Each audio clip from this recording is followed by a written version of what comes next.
gracias por la invitación, por las hermosas palabras de Ana. Para mí es un placer estar hoy acá, sabiendo que estamos hablándoles a familias que a lo mejor recién reciben el diagnóstico o que están transitando tener un hijo, una hija, niño o adolescente con esclerodermia.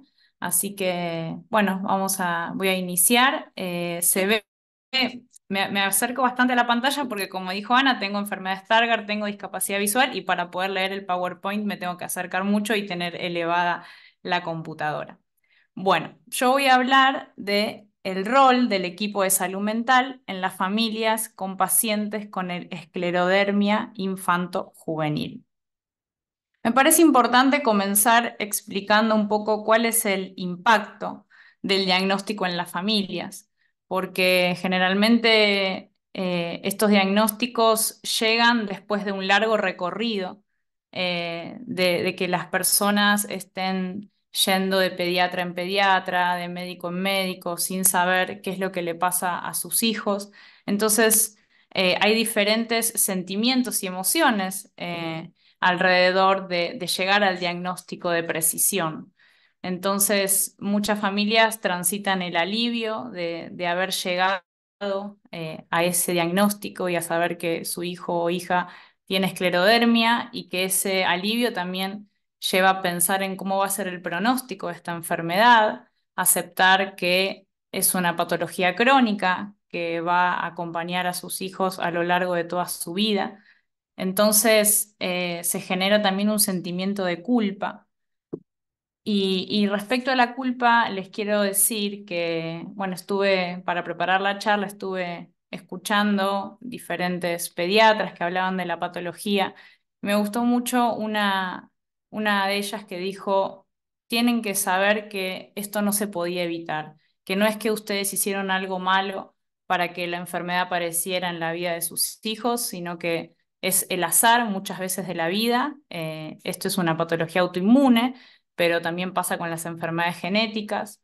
Generalmente llegan a las familias cuando no sabe que le iba a transmitir alguna mutación a sus hijos, entonces tienen que transitarlo teniendo la tranquilidad que en este caso la esclerodermia no se podía evitar. Entonces creo que eso alivia mucho para pensar en cómo acompañar a sus hijos.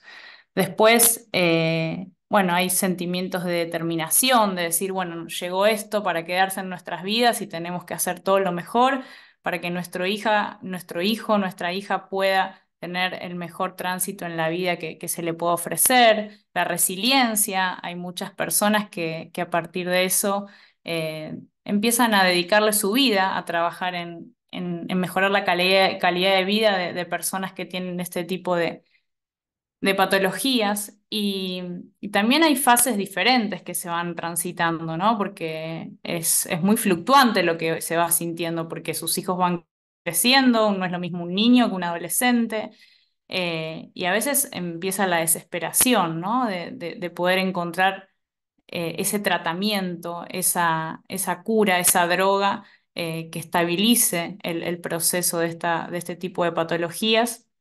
Y esa desesperación, por lo menos en Argentina, está muy de la mano de la falta de acceso.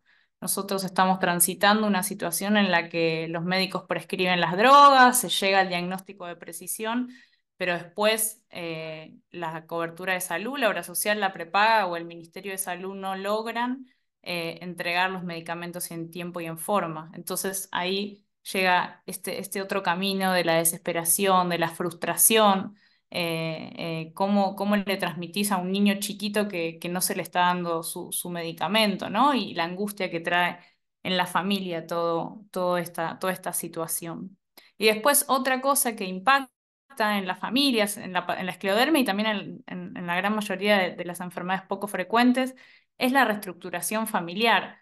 Porque muchas veces cuando las patologías son severas, uno de los progenitores, que generalmente es la mamá, deja de ejercer su rol laboral que venía transitando y atravesando y empiezan a dedicarse casi exclusivamente al cuidado de sus hijos porque estas patologías, al ser patologías que implican un trabajo multidisciplinario, justamente hay que ir viendo a muchos profesionales para que se genere un tratamiento transversal y completo para ese niño o esa niña. Entonces, generalmente las mamás son quienes dejan de trabajar y esto implica una reestructuración familiar y también cambios económicos, porque la familia ya no son dos personas las que trabajan para sostener esa familia. Entonces ahí ingresa también las ayudas sociales, los niños con discapacidad empiezan a pedir sus pensiones no contributivas.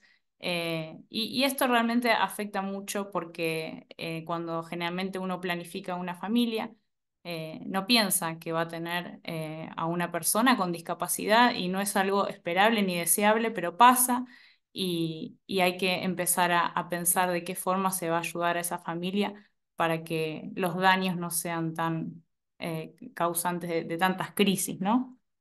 Y después también aparece la cuestión de los hermanos y de las hermanas, ¿no? Ese niño que es recién diagnosticado, niña, generalmente cuando llega a ese diagnóstico y a lo mejor tiene una hermana o un hermano, bueno, ¿en qué lugar empieza a ocupar ese hermano, ¿no? ¿Cómo se le puede seguir dando la importancia que requiere a pesar de saber que su hermanito tiene una patología? Porque al consultorio nos llegan muchas veces casos en que ese hermano es dejado de lado, pero obviamente todo de manera inconsciente, ¿no?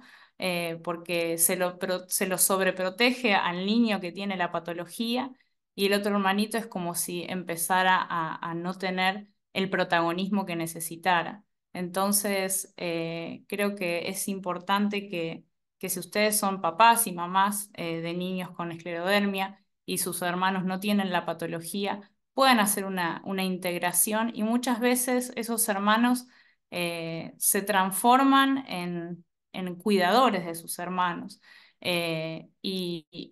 Más allá de ser cuidadores, también es importante que se los pueda integrar como parte de la familia más allá de no tener la patología, ¿no? Porque se sufre mucho también cuando uno es hermano y hermana y, y se empieza a sentir que se lo deja de lado. Es como que siempre pensamos que cuando llegan estos diagnósticos a las familias es como que cae una bomba que dinamita todo y hay que empezar a reestructurar. Quizás lo pienso como una casa en donde ocurrió una catástrofe y después hay que empezar a rearmar todas las partes de esa casa. Y ahí están también los hermanos, rearmando y viendo cómo se reposicionan en esa familia.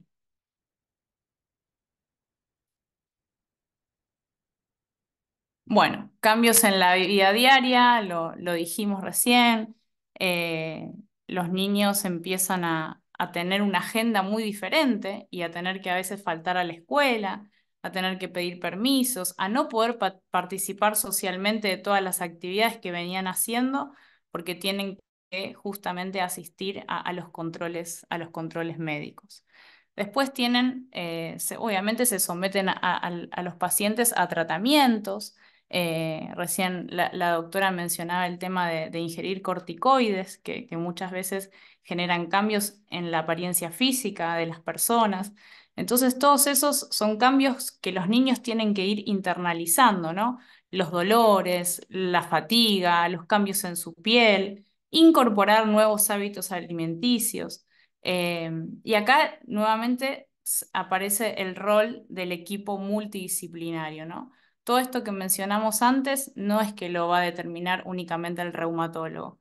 El niño seguramente va a tener que transitar por un montón de especialistas que lo van a ir acompañando y que le van a ir ofreciendo una mirada diferente. Pero esto también hay que destacarlo, porque el reumatólogo seguramente sea ese director técnico que vaya a ir reuniendo todas las otras especialidades para que ese niño o esa niña reciba un tratamiento integral y unificado. Porque a veces pasa que el reumatólogo dice una cosa, el equipo de salud mental dice otra, el pediatra dice otra, y no se unifica los criterios. Y ahí, en lugar de ofrecer un tratamiento integral y unificado y con un mismo criterio, la familia recibe todas opiniones diferentes. Entonces, el rol del equipo multidisciplinario justamente es poder devolver una mirada unificada de los criterios para tratar a ese niño o esa niña. En todo caso, se tendrá que discutir en el equipo qué es lo que le transmitimos a la familia, pero sí a la familia transmitirle un mismo criterio, porque eso también nos va a dar tranquilidad. Y a veces pasa que no, que el pediatra dice una cosa, el reumatólogo dice otra, por eso, bueno, la importancia de justamente que los equipos multidisciplinarios sean en el mismo hospital y que tengan un trabajo consolidado, porque a veces en los hospitales no se trabaja en equipo y eso lo padecen las familias y los pacientes. ¿Cómo se sienten los niños y las niñas, ¿no? Cuando empiezan con síntomas y cuando empiezan a transitar el camino de lo que es este tipo de patologías, en este caso la esclerodermia. Y lo que siempre decimos desde la salud mental es que a los chicos hay que creerles. Si un niño en un momento está pasándola súper bien y después deja de jugar porque se siente mal y porque le duele, hay que creerle y hay que escuchar eso, porque eso está indicando un síntoma que hay que llevar al equipo tratante, a pediatra, al médico y muchas veces los niños son quienes van marcando el llegar al diagnóstico de manera temprana. Si uno empieza a desestimar los síntomas o empieza a decir es un caprichoso, por eso lo hace, siempre que se lo reta se pone después a llorar y dice que le duele. Bueno, todas esas cosas hacen que muchas veces se llegue muy tarde a los diagnósticos. A veces pasa, bueno, estoy hablando de esclerodermia, pero pienso en cuántas veces con niños con patologías visuales, ¿no? No, es vago, no quiere copiar, dice que no ve, que esto, que el otro, y en realidad el niño tenía una patología de retina, que por ejemplo fue en mi caso. Entonces, el escuchar a los niños creo que es lo más importante y como adultos tenemos que nunca desestimar lo que están transmitiendo. Después, como decía antes, las jornadas de las escuelas muchas veces se ven afectadas, entonces el niño no puede hacer una jornada completa, tiene que empezar a limitar la presencia en la escuela. Los tiempos son otros, ¿no? Los tiempos de un niño con una patología que está internalizando un montón de cosas y un montón de tratamientos son diferentes, pero no por eso son niños que no puedan tener un desarrollo y una adaptación a lo escolar excelente.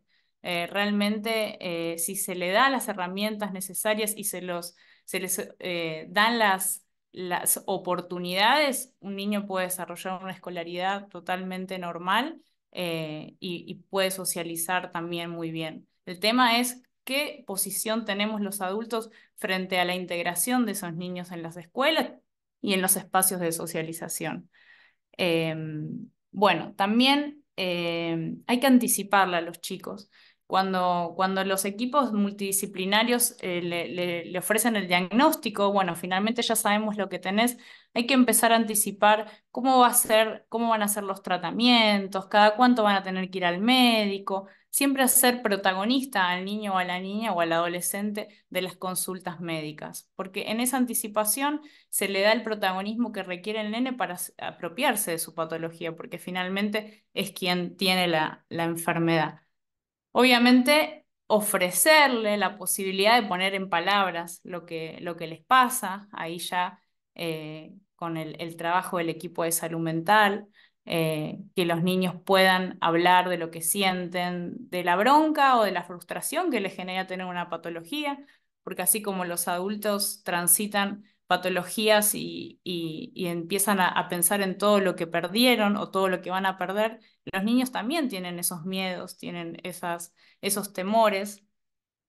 Y también ofrecerles la posibilidad de disfrutar de la vida, ¿no? Más allá de todo de todo lo que les está pasando, la vida es también con estas patologías y poder, eh, cuando pasa un poco esta tormenta y esta, esta cuestión del diagnóstico que es tan avasallante y tan se siente que la casa se derrumba, empezar a armar las partes y encontrar que también hay diversión y hay posibilidades de disfrutar de la vida.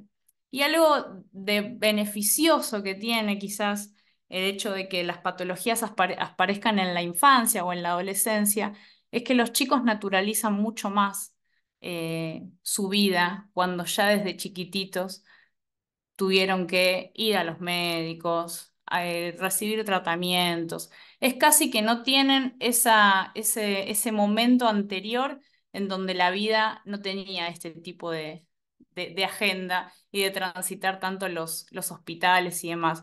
Entonces es una ventaja, si se quiere, porque se naturaliza y es parte de su vida, no conocen otra realidad. Entonces eso ayuda mucho y obviamente también empiezan, quizás cuando son niños no tanto, pero en la adolescencia sí se empiezan a comparar con otros que esa realidad no la tienen. Y ahí es donde también hay que trabajar mucho con los equipos de salud mental, porque la adolescencia es esa etapa en donde uno hace esas comparaciones constantemente con sus pares y al haber tenido una vida quizás naturalizando todo este tránsito por tener una patología se dan cuenta que no es así, ¿no? Que no es el común en la vida de sus compañeros, por ejemplo. Pero también está bueno porque los compañeros de la escuela también pueden empezar a naturalizar la presencia de personas con discapacidad y de personas con patologías en la escuela y así lo van transitando a lo largo de su vida y eso es un gran y lindo beneficio que tienen los niños y las niñas de poder naturalizar tantas cosas. Bueno, las adolescencias complejas, un poco lo que decíamos recién, ¿no? Las actividades con los pares, hay actividades que a lo mejor no pueden hacer, entonces empiezan esa sensación de aislamiento, de soledad, de decir, ¿por qué a mí? ¿Por qué ellos pueden y yo no? Eh, las cuestiones de bullying. Realmente vivimos en una sociedad cruel en donde todavía se sigue, hoy se le puso nombre, bueno, ya hace muchos años, ¿no? Pero se le puso nombre a esto que quizás todos recordamos cuando fuimos a la escuela, a ese chico, a esa chica que se le hacía bullying por ser diferente. Y esto en la adolescencia es más fuerte aún, y los chicos la pasan muy mal. Entonces tienen, además de sufrir ese bullying, tienen que la ardua tarea de aceptar la patología crónica, de aceptar que eso los va a acompañar a lo largo de sus vidas. Y el miedo al futuro, ¿no? El miedo de, bueno, ¿y cómo voy a hacer después cuando el día que yo tenga que trabajar, me van a aceptar en un trabajo con esta patología? ¿Voy a poder conseguir una persona que me quiera? Bueno, son todas preguntas que empiezan a aparecer en cualquier adolescente, pero se ven atravesadas por la patología de esclerodermia en los adolescentes y realmente ahí es donde se requiere muchísimo el acompañamiento de un espacio de salud mental. Lo bueno de esto es que al ser adolescentes ya empiezan a crecer y pueden empezar a compartir con grupos de pares, con grupos de pacientes que tengan las mismas patologías. Porque en realidad cuando hoy preparaba la charla pensaba esto de una persona con esclerodermia, quizás adolescentes o niños, son muy poquitos. Es una de las patologías reumáticas ultra raras. Pero dentro de esas patologías, dentro de la esclerodermia pertenece al grupo más amplio de patologías reumáticas. Y ahí sí hay muchas más personas, en donde la verdad que se pueden compartir mucho las experiencias y hay demasiadas cosas en común. Entonces también es empezar a pensar que, bueno, uno a lo mejor no se va a cruzar con la persona esa que tenga los mismos síntomas, pero sí se va a cruzar con personas que la entiendan y que tengan padeceres similares. Y también muchas veces lo que sucede entre los adolescentes es que se pueden empezar hasta a reír de sus propias patologías, pueden empezar a socializar desde otro lugar, y ahí uno se lo habilita, ¿no? Cuando la risa viene desde un lugar de una persona que no padece ninguna patología es una cosa, pero cuando los adolescentes comparten desde sus propias patologías es diferente y lo pueden también muchas veces tomar con humor. Y acá aparece la sobreprotección, ¿no? Porque bueno, todo esto que les estoy diciendo de que adolescentes compartan con sus pares que a lo mejor tienen la misma patología, va de la mano de socializar y de dejarlos, ¿no? Ir a lugares, de pensar en que la sobreprotección en realidad no los va a ayudar y los va a aislar. Entonces, a lo mejor en lugar de darles herramientas sobreprotegiéndolos, justamente lo que estamos haciendo es aislarlos y no dejándolos que transiten la vida y que se enfrenten a lo que es el mundo, que va a haber gente buena, que va a haber gente mala, y que realmente la vida también es eso, ¿no? Es enfrentarse a a que en el mundo hay personas que van a alojar a las personas con discapacidad y hay personas que no nos van a alojar. Pero bueno, sobreprotegiendo creemos que nunca es el camino. Es difícil para los papás, sí, es muy difícil, pero ahí también está la importancia de que cada papá y de cada mamá se pueda juntar con otros padres y pueda socializar lo que sienten para no poner sobre sus hijos los miedos que ellos tienen como padres. Porque si un papá y una mamá le transmite a sus hijos miedos, seguramente ese niño va a ser una persona que le cueste mucho más salir al mundo. Entonces, bueno, quizás un poco el mensaje de que vengo a traer es que la salud mental puede, justamente los profesionales de la salud mental, ayudar a transitar esto y a que cada uno se pueda ubicar en el lugar que le corresponde porque los roles que cada quien ocupa en su familia son importantes y, y son necesarios. No podemos, una madre no es ni amiga de sus hijos, sí puede llevarse muy bien, pero sus hijos necesitan amigos. Ustedes también necesitan pares que puedan compartir lo que les pasa. O sea, realmente no podemos centrar en la madre y el padre todas las necesidades y viceversa, ¿no? Que los hijos sean todo lo que uno tiene. Realmente necesitamos ampliar la red cuando hay este tipo de patologías y lo que vemos justamente es que cada vez se achican más las redes de contención y de socialización eh, cuando hay patologías poco frecuentes. Bueno, lo que recién les decía un poco, ¿no? La esclerodermia y las comunidades, porque a veces cuando uno recibe el diagnóstico y lee la prevalencia de la patología, dice, uy, bueno, en dónde voy a encontrar personas niños, niñas que tengan esclerodermia para que mi hijo pueda socializar y que yo pueda hablar con su mamá? Bueno, pero pensemos que también la esclerodermia pertenece a otras comunidades. La esclerodermia es parte de las enfermedades poco frecuentes, que son entre 6.000 y 8.000. O sea, imagínense qué cantidad de personas tenemos enfermedades poco frecuentes. Son enfermedades autoinmunes, hay muchísimas patologías autoinmunes, incluso hay muchas patologías autoinmunes que no son poco frecuentes.